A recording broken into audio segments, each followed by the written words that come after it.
Greetings duelists and welcome to another video. So as most of you guys already know, the WCQ season for 2023 has already begun. We've already had a few nationals that already sprung about, and there are some other major events coming soon. Um, we already got the last set, which is Cyberstorm Axis. That's going to be like the last main booster set we're going to receive until like the end of the current season. Um, After that, the WCQ season will probably end, and soon, right after, we'll probably get the next main booster set which will be Duelist Nexus.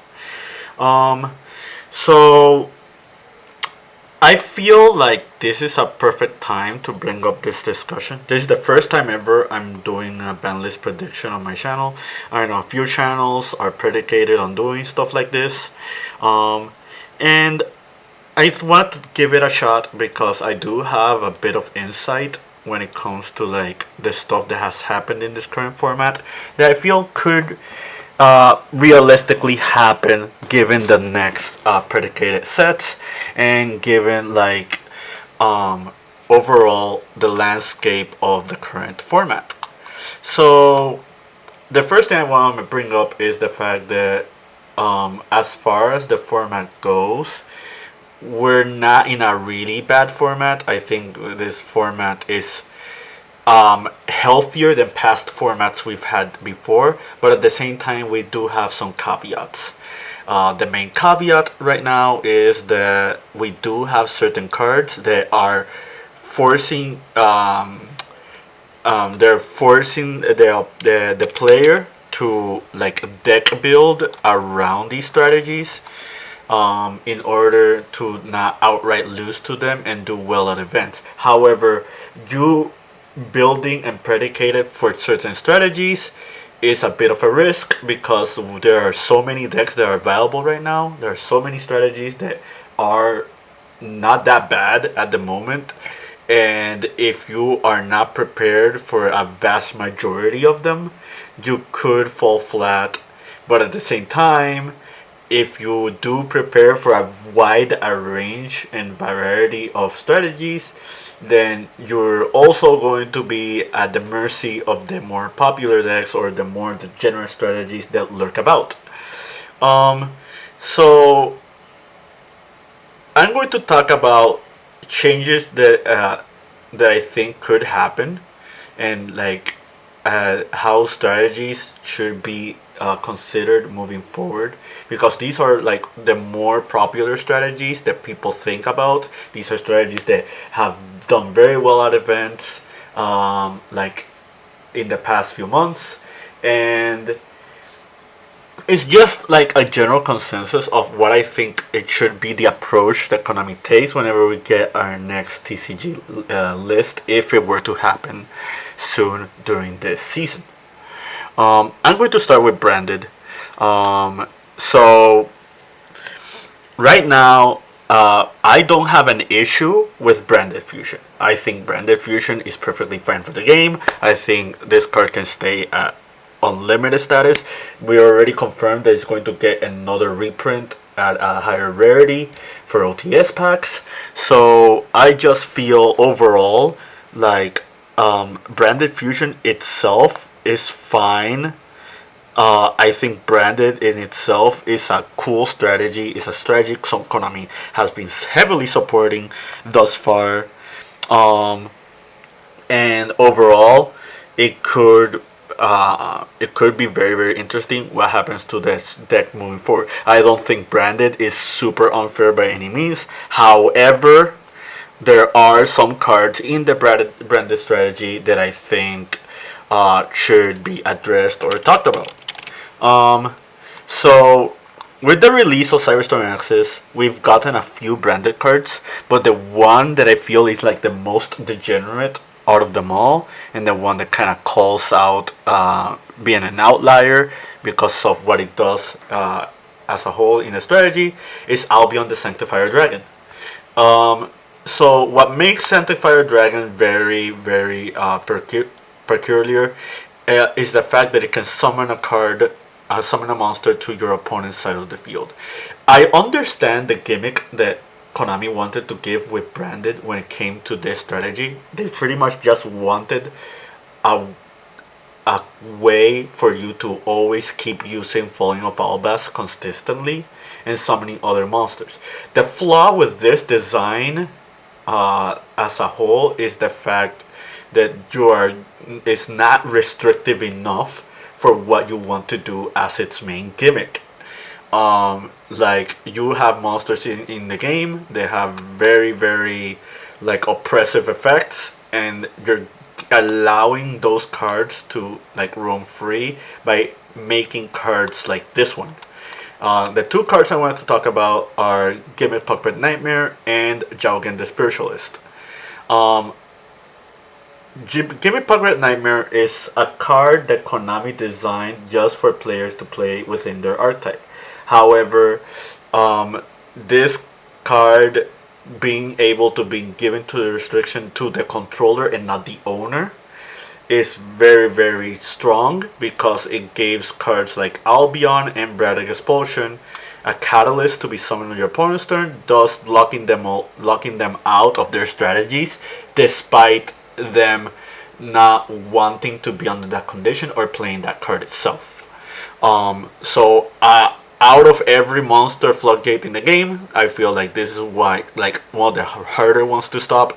It's so easily searchable, it's so easily predicated to be played upon, and the most I'm not gonna say disgusting, but the most unorthodox thing is that we do have another monster that can like get to that card. So we have another strategy that can play Albion the Sanctifier Dragon besides Branded that can summon Gimmick Puppet Nightmare. So I feel like in the Forbidden list, if we do get one, I think Konami needs to keep an eye out for this card. I think this card should be hit in some shape or form.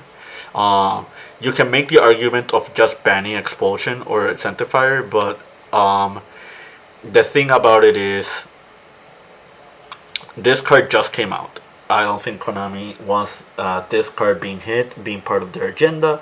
I think if you hit the right cards, this card should not be as problematic as it would be. So the three cards that I think should get hit are like Gimme Puppet Nightmare, Branded Expulsion, and Jaugen. I already spoke about Gimme Puppet Nightmare very briefly. I'm going with Branded Expulsion. This is just another card that just facilitates summoning monsters to your opponent's side of the field. Cards that could lock them out.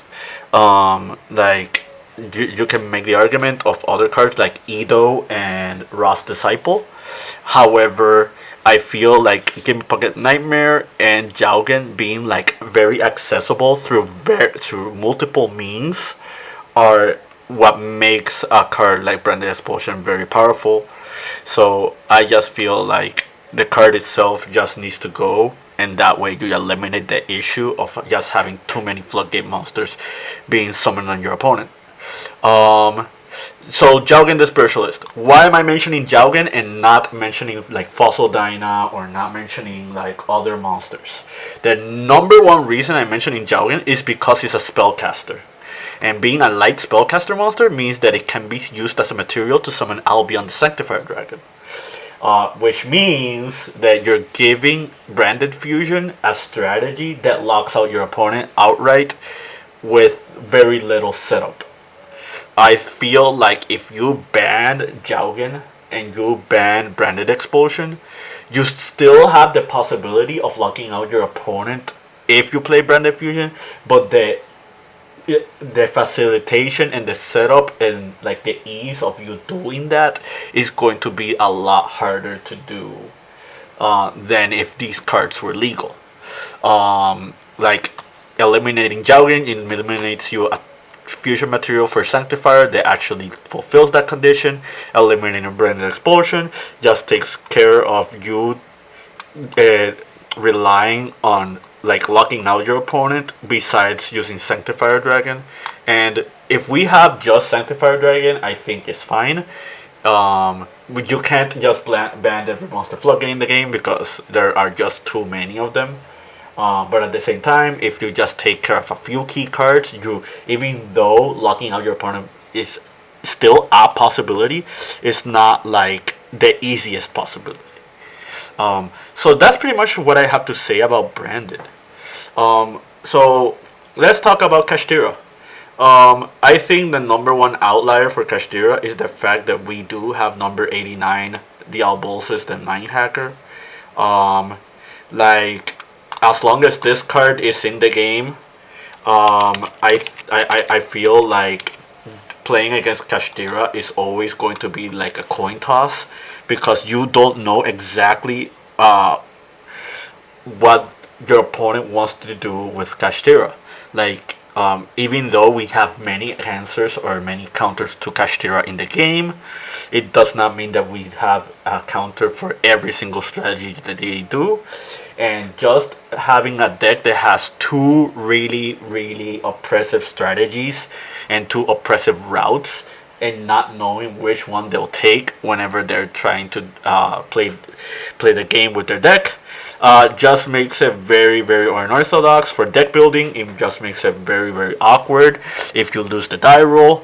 It makes it very awkward depending on what trends you play in your deck. So I just feel like if you take care of the Albolsis, you just make them have one surefire strategy for Kashtira, and your opponent does not have, and the player playing against the Kashtira opponent does not have to like scatter their brain to however they want to build just to counter the strategy. They can just counter the strategy outright because it will be just very predictable. It'll be something that like can be stumbled upon, and yeah, I just feel like taking care of this card could make like a strategy a lot less problematic to deal with. One other card that I've seen being popped up in discussion is Big Bang. So if we look at tier elements, because it's also a Visas archetype, same as Kashtira, they hit a key player in the tier element deck, but they still kept cards in the in the tier element strategy to make the deck playable.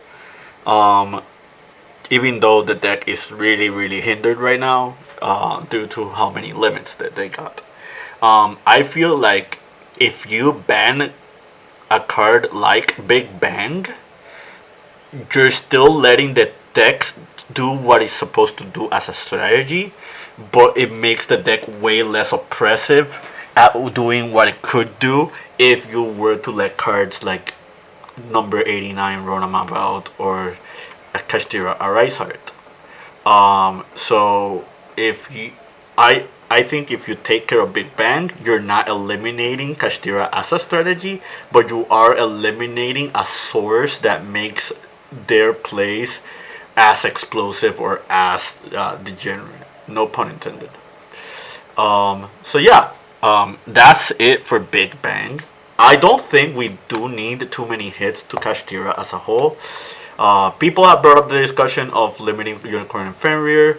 Maybe there's the discussion of Pressured Planet as well.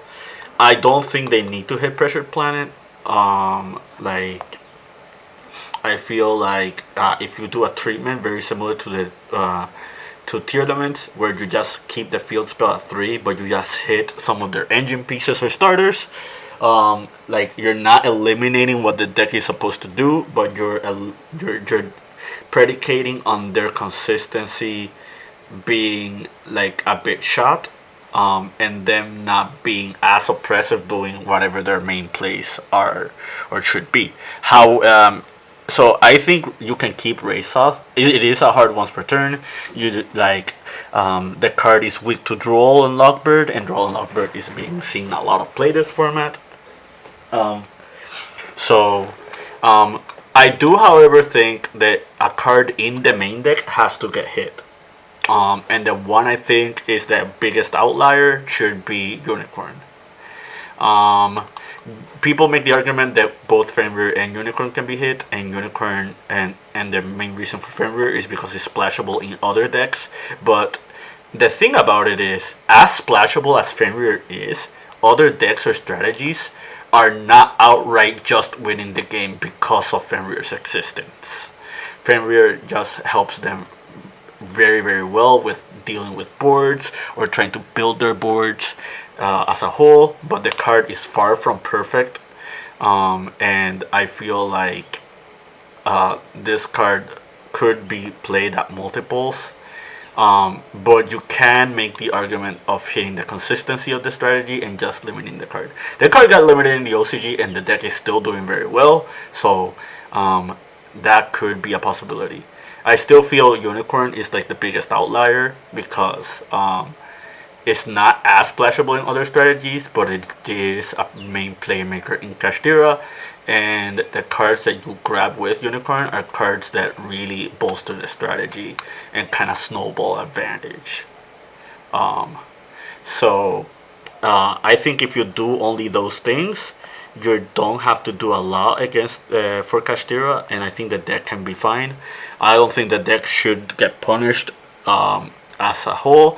I think the deck should still be allowed at doing what it does because it's not really an unfair deck. It's just has really unfair cards like Mind Hacker and Arise Heart. And I think that's fine. Like there's decks and strategies that do that. But yeah, that's pretty much it for Kashtira. So I kind of want to talk about Runic. The thing about Runic is a lot of people are debating whether or not this engine should get hit. I think this deck as a whole or strategy is really, really strong, but I don't think it's super oppressive. I don't think it's as oppressive or as splashable as something like Kashtira or Branded. I do feel like this deck should be addressed in some shape or form, just because there would be, as if you deal with the other decks, this might be the runner-up. And I feel like the best way you just have to deal with the deck is just either semi fountain and limit tip, or another route that you can take is hitting Hugin. Like hitting Hugin makes it so you still do whatever you need to do with the strategy, but just make it way less consistent, way less resilient, and like just make it so you don't have a dedicated Runic deck that is super hard for your opponent to stop if they didn't side properly for it. But I feel like outside of that, Runic is not like dominating like tournaments outright just because of its existence. I feel like very skilled players still have to pilot this.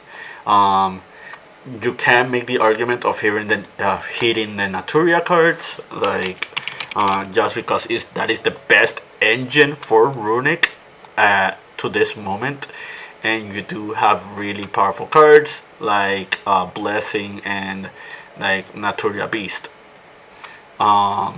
But yeah, I think that's it for Runic. I'm gonna talk about Mathmech now. So a lot of people are looking at Mathmech as like the fourth strongest option for a deck or strategy that is present in the format.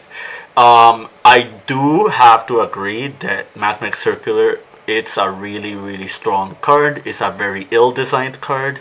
The card does way too much for itself as a monster for Saber strategy. Some people are talking about like just hitting cards that make its restriction like more noticeable, like for example killing Update Jammer or like Mathematical Multiplication. But I feel like if you just hit Circular, you shouldn't do anything else. I feel Mathmech is a really, really strong strategy. I think it's a strategy that has to be respected, but I don't know if this is in Konami's chopping block as of yet. But it was worth considering because the deck has been picking up more popularity as of late. It did get some cards that really bolster its strategy from Cyberstorm Axis. So the deck will be more predicated and more presented. But that's it for MathMix. Let's talk about Sprite. As some of you already know, Sprite has gotten way lesser hits than Tier Elements did. The deck came out around the same time Tier Elements did, and the deck has gotten really a lot of success. With the banning of Sprite Elf, the consistency of the deck and strategy has been very hindered. The deck has lost a lot of recovery. It lost a way of like facilitating and like creating very powerful boards, while maintaining like advantage over your opponent just outright. But I still think that this engine is still very strong. I still feel like this deck could get some hits somehow. Some people have brought up the Nimble engine. Just cut the Nimble engine or just do something to it because it's the main way people are playing Sprite. But that does not eliminate the big problem. I think the big problem is that you can still splash Sprite as a strategy or find a strategy that makes the Sprite cards very oppressive and just get a massive advantage out of them. So there are two options here. The one option is just hitting starter and jet. If you do that, you're kind of like strong arming Sprite to just be an engine more than just itself as a strategy. The other option is just outright hitting blue. The issue with hitting blue means that you're pretty much eliminating a lot of power out of Sprite as a whole. Sprite will probably no longer exist as a strategy. Like if you end up doing something like that. So another argument that you can make is hitting Gigantic Sprite. If you like outright kill Gigantic Sprite or just do something to it, I feel like you're eliminating Sprite as a strategy, but you're not eliminating it as an engine, and you're kind of still giving Sprite a purpose to be played like in other strategies that play level 2 monsters, but you're not making the deck work in itself like very oppressively. I feel like Gigantic Sprite is a very ill-designed card. I feel like this card is at the same league as MX Saber Invoker or like cards like that, with adding the like level 2 restriction to both players as well. I don't think Konami will take this approach. However, I do feel like if Konami could take a approach, this could be one that is considered. For those who have seen it, Konami has updated their rules and regulations, and one unorthodox example that they brought up was Sky Striker mobilizing gauge being at multiple copies. I feel with an alternate art of this card existing, this card could get some level of promotion in the future, be it in the next Battles of Legend or a next side set, or maybe even another strategy for Sky Striker as a whole, where you just bring up all the promo cards that are still in the OCG. This is a very safe pick and a very predictable pick, like to be brought up like in the TCG. This card is at multiples in Master Duel, is at multiples in the OCG, and Sky Striker is nowhere near as dominant as a strategy. So I feel like doing this to multiples will make Sky Striker probably a bit more playable in the format, but it won't make them like a top team, a top contender like they're very very soon. I also feel like semi-limiting this card is like the right move because with so many hits that Sky Striker has gotten already, um, like I don't think that you have to worry about Sky Striker being splashable as an engine, like for other decks or strategies. Um, but it's very very soon to tell. But I feel like this is a very bold prediction. If I was a betting man, this would be a very very safe bet to make. Um, Another safe one I think is Blaster. I think the number one reason that Konami like brought this card back from the ban list was to aid and support the fire themed duelist set that just came out in the OCG, or just about to come out in the OCG. The Dragon Rulers are pretty much, I feel like, very far crept. We're talking about a 10-year-old strategy. Um, I don't think we're going to have very strong strategies with dragons involving the Dragon Rulers anytime soon. I feel like the Bestials are pretty much like an upgrade to the Dragon Rulers themselves. Like, I feel like with the existence of Bestials, like you don't have to worry about Dragon Rulers because you do have a strategy that's um, just as strong and just as consistent. Um, so yeah, that's kind of it for Blaster. Um, so, and I guess the last card I want to talk about, I mean, there's Performance Plus Fire. I think Konami, what they're gonna keep doing is they're just, instead of bringing back Electromite, they're just gonna keep bringing back Pendulum cards. They're just gonna keep start flushing out every Pendulum cards until all of them are off the list, and just outright just ignore Electromite, because Pendulum are not doing super well as a strategy. However, Pendulum cards could get really really problematic if you do release a card like Electromite, and look at Super Heavy Samurai as a main example. But yeah, I guess the last one could be Miscellaneousaurus. I've had people talk about this card. They're talking about probably bringing this back to multiples. I played with dinosaurs. I've tested the deck, and I can tell you this right now. This deck is at a whole different ballpark if you open this card. Like, every time you resolve Miscellaneousaurus, dinosaurs just feel like an unfair deck that is at it is at the level of Mathmech or Sprite or Kashtira.